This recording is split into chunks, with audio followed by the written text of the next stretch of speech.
28 சங்கங்கள் எங்களுடைய அமைப்பில் இருக்கக்கூடிய 28 சங்கங்கள் சார்பாக இன்றைய தினம் நாங்கள் உயர்திரு ஆணையாளர், அதாவது நம்முடைய போக்குவரத்துறை செயலாளர், முதன்மை செயலாளர் ஐயா பனிந்தர் ரெட்டி ஐயா அவர்களை சந்தித்தோம். இன்று காலை சென்னை பல்லவன் சாலையில் இருக்கக்கூடிய எங்கள் அலுவலகத்தில் ஒரு கூட்டம் நடைபெற்றது. அந்த கூட்டத்தில் ஒரு 6-7 கோரிக்கைகளை வலியுறுத்தி தீர்மானம் செய்து அதை இன்னைக்கு செக்ரட்டரி அவர்களை பார்த்து வழங்கி உள்ளோம். அதில் எங்களுடைய முதன்மையான கோரிக்கை என்னவென்றால், சம்பள பேச்சுவார்த்தை கடந்த ஆண்டு துவக்க வேண்டும் என்று கடந்த ஜனவரி 24/9/10 வேலை நிறுத்தம் செய்த போது அரசு உயர்நீதிமன்றத்தை நாடியது. உயர்நீதிமன்றம் முறையாக அதாவது பாம் ஓ கொடுத்து இந்த வேலை நிறுத்தத்தை அறிவித்து செய்கிறார்கள். இது சட்டவிரோதம் இல்லை.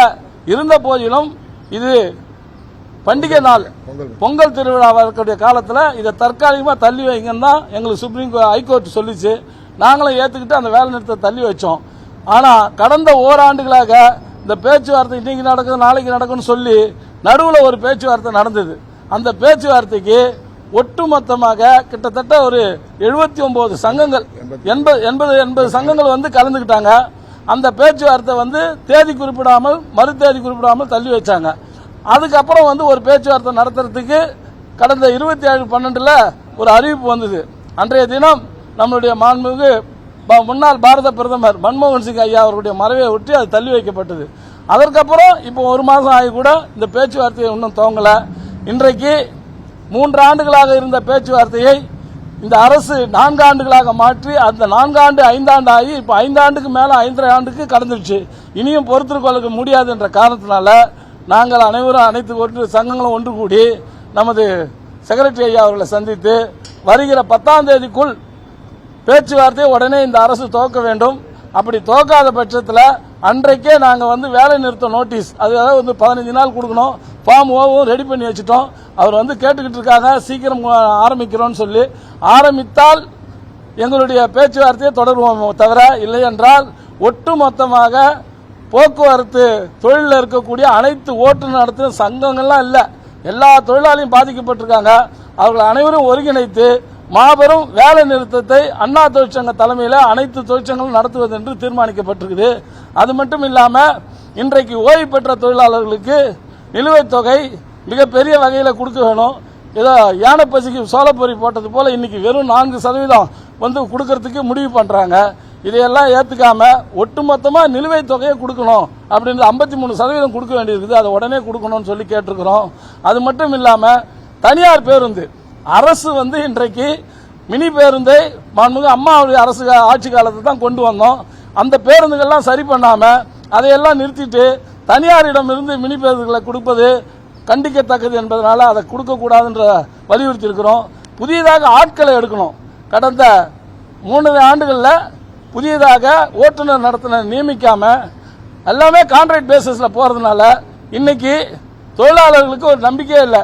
இது தனியாரிடம் போய்விடுமோ இந்த துறையை என்ற நிலைமை ஏற்பட்டிருக்கிறதுனால உடனடியாக அரசு ஓட்டுநர் நடத்துனர்களை பணி நிரப்ப செய்ய வேண்டும், நேரடியாக பணிக்கு அமர்த்த வேண்டும் என்ற கோரிக்கையை கொடுத்திருக்கோம்.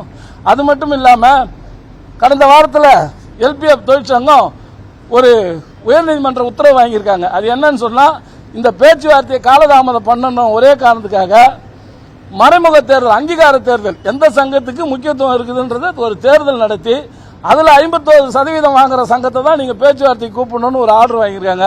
இதே போல ஒரு ஆர்டர் 2010 வாங்கப்பட்டு அதை எதிர்த்து ஏடிபி அண்ணா தொழிற்சங்கமும் அது கூட்டமைப்பில் இருக்கிற சங்கங்களும் உச்சநீதிமன்றத்தில் வழக்கு தொடுத்தோம். அந்த வழக்கு இன்னைக்கும் நிலுவையில் இருக்கு. அந்த நிலுவையில் இருக்கிற வழக்கை இங்க மறைச்சு புதியதா ஒரு உத்தரவு வாங்கியிருக்காங்க. அதையும் நாங்க செக்ரட்டரி ஐயா கிட்ட எடுத்து சொல்லி இருக்கிறோம். அதனால நேரடியாக உடனடியாக இந்த இருக்கக்கூடிய அந்த 80 சங்கத்தையும் ஒரே நாளில் அழைச்சி பேச்சுவார்த்தை நடத்தி இந்த பேச்சுவார்த்தையை முடிவுக்கு கொண்டு வந்துட்டு அதுக்கப்புறம் அவங்க எந்த தேர்தல் நடத்தினாலும் சந்திக்கிறதுக்கு ஏடிபி தயாராக இருக்குதுன்றதை ஐயா அவர்களுக்கு சொல்லியிருக்கோம். இதில் என்னன்னா, சமூக நீதி பேசுற இந்த அரசு இன்றைக்கு 2 கட்டமான பேச்சுவார்த்தை. அந்த முதல் கட்ட பேச்சுவார்த்தையில் இருக்கிற ஒரு முக்கியமா ஒரு 10 சங்கங்கள் வருது. பின்னாடி இருக்கக்கூடிய கிட்டத்தட்ட 60, 50, 55 சங்கங்கள் சின்ன சின்ன அமைப்புகள் மூலியமா சமுதாய ரீதியா ஏதோ பல வச்சிருக்காங்க, அவங்களையெல்லாம் தனி புறங்கணித்து நடத்த வேண்டிய அவசியம் என்ன? பேச்சுவார்த்தை என்பது அனைவருடையும் நேரடியாக பேச வேண்டும். இது யாரோ சொன்னாங்களாம், இதெல்லாம் ஸ்ட்ரீம்லைன் பண்ணணும்னு. நாங்க அதை ஏத்துக்கல. எல்லா சங்கத்தையும் வச்சு இந்த பேச்சுவார்த்தையை முடிவுக்கு கொண்டு வரணும் என்று நம்ம போக்குவரத்து ஐயா அவர்களிடம் எடுத்து சொல்லியிருக்கிறோம். செய்திகளை உடனுக்குடனும் துல்லியமாகவும் தெரிந்து கொள்ள சப்ஸ்கிரைப் பண்ணுங்க.